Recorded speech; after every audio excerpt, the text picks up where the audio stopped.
AI bots on social media are capable of scraping a person's personal profile and creating a new account that mimics them. These accounts then advertise paid sex and pornography to people the victim knows personally. This gear weighs over 40 pounds, and that's not counting the tools they carry. Imagine wearing this and crawling through tight, hot spaces. Here's how it happens. You're scrolling on social media and a post catches your attention. You spend 7 seconds on it, which is all it takes for the algorithm to recommend you similar content, even if it's false. Then you might decide to share it, which then pushes that misinformation onto other people's feeds. 1 in 9 West Virginians go hungry every day, and with 14% of the state population experiencing food insecurity, it's the 4th hungriest state in the country. Ever wonder what it takes to train for some of the world's most dangerous rescues? Straight ahead on WVU News, I'm Claudia Di Lima, and we're going underground to find out. Fake news doesn't just spread, it's engineered to fool you. Straight ahead on WVU News, I'm Claudia Di Lima, and I'll take you behind the screen to show you how it's done. This glass can get up to 2,800 degrees. Once it's cooled, it's then sent to another part of the factory where it's sanded, sawed, and painted, then shipped off around the world. The Ukrainian Global Congress created this interactive map to commemorate the 2nd anniversary of the Russian invasion. Over 150 Ukrainian cities have already registered peaceful rallies on the map, just like this one. Researchers have been trying to find an affordable alternative to fossil fuels for decades. Tired of high gas prices? I'm Claudia Di Lima, and coming up on WVU News, I'll tell you about new research going on at the Statler College of Engineering that might help you find an alternative. Russia invaded Ukraine 2 years ago this February. I'm Claudia Di Lima, and I'll tell you about what the Morgantown community is doing to support Ukraine. Our Emmy Award-winning WVU News starts now. Coming up on WVU News, AI is on the rise, and with it, people's concerns about their safety online. I'm Claudia Di Lima, and I'll have that story next. And after this project is completed, clean hydrogen is expected to cost only $1 per kilogram. In 2022, more than 4 billion people used social media worldwide. And online, a new trend is emerging: AI bots stealing a person's information to promote adult content under their name. For Gabby Cummings, this nightmare became a reality. A fake Instagram account used her face on illicit photos. I was worried about my future career as like an art therapist and applying to grad schools and applying to jobs because they always say, like, you know, nothing is truly deleted online. And I felt nervous and scared that it would impact me for something I was not doing. These bots used advanced algorithms to avoid detection from the social media platforms, posing as real people with real profiles. They can even direct message other social media users from these accounts, encouraging the viewing and purchase of fake pornography of the victim. AI bots on social media are capable of scraping a person's personal profile and creating a new account that mimics them. These accounts then advertise paid sex and pornography to people the victim knows personally. Fake accounts can be reported, but it can take days or even weeks for the platform to remove it, all while the bot remains active. But police say there are laws that can help victims take legal action. There are state codes that they can be charged with. Obviously, investigations would have to ensue. There would be search warrants involved to identify where those images, information, whatever it is that was taken, was sent to. And then we would look into IP addresses, different things of that nature to identify who that person was. Experts say social media users can protect themselves by having private accounts and reporting suspicious activity online. Justin Waybright is from Wood County and is studying mining engineering at WVU. When he came to campus as a freshman, he was introduced to the university's mine rescue team. We kind of represent everyone in the state and all the coal miners that put their lives on the line every day and being hardworking individuals. The WVU Mine Rescue Team, made up entirely of students, practices 3 times a week at 6 a.m. to safely rescue dummies or crisis actors. They face some of the most challenging rescue scenarios imaginable. This gear weighs over 40 pounds, and that's not counting the tools they carry.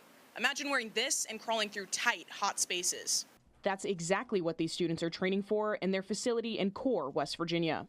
The university has created a simulated underground coal mine in this building. The number one thing that we're looking for is to make sure any individual that ever comes through this building learns the skills here in a training session so that they're not trying to learn how to do it during the emergency. In their simulated underground exercises, the team encounters extreme temperatures, bugged equipment, and simulated fire. It's a tough gig, but these students want to help. You hope nothing ever happens, but you want to be prepared for if it does, and you want to be the people that go in and help them. WVU competes at least twice a year against mine rescue teams from across the country and around the world. But Brady says it's different for his students. We set ourselves apart from everybody else because we simply outwork them. We understand what it is to be a West Virginian, what it's like to be blue-collar workers. 5 o'clock in the morning doesn't scare us, neither does continual work. The first 2025 competition is February. Recently, the Ukrainian Mountaineers Association and the Ukrainian community of Morgantown hosted events to recognize the beginning of the Russia-Ukraine war. I attended the Rally for Ukraine. On February 24th, 2022, Russia launched a full-scale invasion of Ukraine, the largest aggression on a European country since World War II. Some people, like Ukrainian WVU student Mark Voidiani, feel the dire effects of the war here in West Virginia. It's devastating. It's really devastating because, it's not only about me, my family, it's about the whole country. Because each family in Ukraine, they feel the impact, and every day there is somebody dying. Voidiani is a member of the Ukrainian Mountaineers Association. He and other Ukrainian students are facing incredible uncertainty. Many cannot travel back home and lack funding from their families. Officials say that students are cut off financially, as many banks in Ukraine are not functioning. The Ukrainian Global Congress created this interactive map to commemorate the second anniversary of the Russian invasion. Over 150 Ukrainian cities have already registered peaceful rallies on the map, just like this one. Ukrainian activists hope the world comes together to remind everyone of the ongoing war. Eric Heron, a WVU political science professor, says the war has serious long-term implications. I think the fear, and it's a real fear, is if the war does not go well, Putin will not stop, and at some point it may involve American troops and American lives. And helping Ukraine now really helps protect Americans. With 3.6 million people displaced and 6.3 million others seeking refuge abroad, Ukraine has struggled throughout this conflict. And Voidiani says the U.S.'s support of Ukraine is vital. We really appreciate the U.S. aid to Ukraine. It means a lot, and we want this war to be over. This rally closed out a full week of events organized to raise money and awareness for the Ukrainian community. Here at WVU, the mine rescue team is preparing students for the critical job of rescuing miners stuck underground during an emergency. A total of 64 measles cases have been reported by 17 states in 2024. In just 3 months, the number of cases already exceeds the number from last year. Americans' credit card balances tip the scale at over $1 trillion. But one state senator proposed a bill to help with PEIA funding, which ultimately failed to make it off the Senate floor. And Catherine, the death rate among people with anorexia nervosa is the highest of all mental illnesses and affects up to 3% of young women. WVU football is in full swing as players tackle spring practice in preparation for the fall football season. One WVU student is shearing her way to success. Drew Solt reports. Now, West Virginia law requires coal mines to have rescue teams available during their operating hours. The Kennedy Creative Arts Center is back with their first show of the semester. The Book of Will is a powerful play focusing on the plays of William Shakespeare. Now, a West Virginia native is showcasing this industry in a way she knows best. March is Women's History Month, and WVU has 2 women's sports teams that are celebrating historic milestones. The WVU Mine Rescue Team won first place at the 2023 and 2024 Intercollegiate Mine Emergency Response Competitions in Colorado and British Columbia. The Kennedy Creative Arts Center is back with another Mountain Stage concert series. These recorded live events bring you music you love, anytime and anywhere. University administrators plan to create a campus safety group to make recommendations about campus safety initiatives before campus carry is permitted. Manchin announced he will not be running for president in 2024. The West Virginia Democrat made the announcement in a press conference on West Virginia University's campus.